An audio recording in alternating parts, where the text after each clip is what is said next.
There are three basic types, and they all have interchangeable names. And sometimes they're all interchangeable and they're done on the same manuscript. So it really is sort of very flexible. But you have line editing, which is also known as copy editing. And that's where the grammar and the sentence structure and the syntax are all made to be consistent. And also there's a style sheet that the editor will create so that when you're writing a manuscript, for example, if you're using names of books or names of movies, the editor will determine whether those should be in quotation marks or whether they should be in italics, because not only is it important to the structure of the book, but it's also important visually, because your eye, when you're reading a page, if you see a lot of, quotation marks and, dashes and things like that, your eye will get tired. So sometimes it's better not to use all of those. So sometimes when a person, for example, if they're writing a book about music or about movies, that is really important, and they will make a style sheet.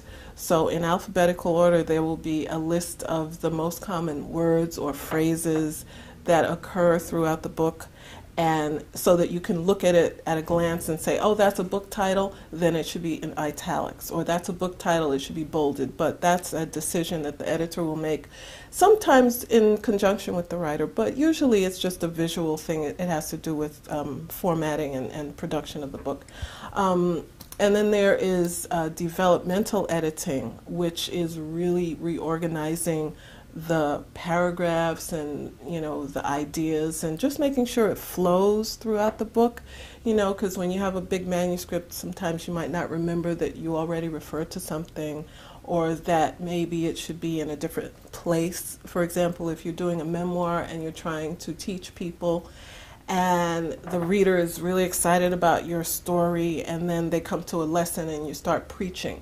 Well, if you do that multiple times during the manuscript, as an editor, I would maybe recommend that you put all that teaching stuff in a separate place so that the reader can focus on the memoir, because there is a story in the memoir, there's a lesson in the memoir, and then at the end they can get all their lessons in one place when they're ready,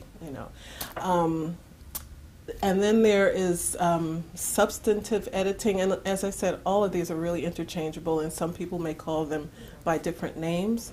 But the substantive editing is where you really take the thing and you rewrite it. Sometimes people called book doctors will do that. But again, it's the titles, I think, and the names are really not that important, because the point is to have the manuscript really polished and tight, so that when it's reviewed and when it's read, the reader can understand it.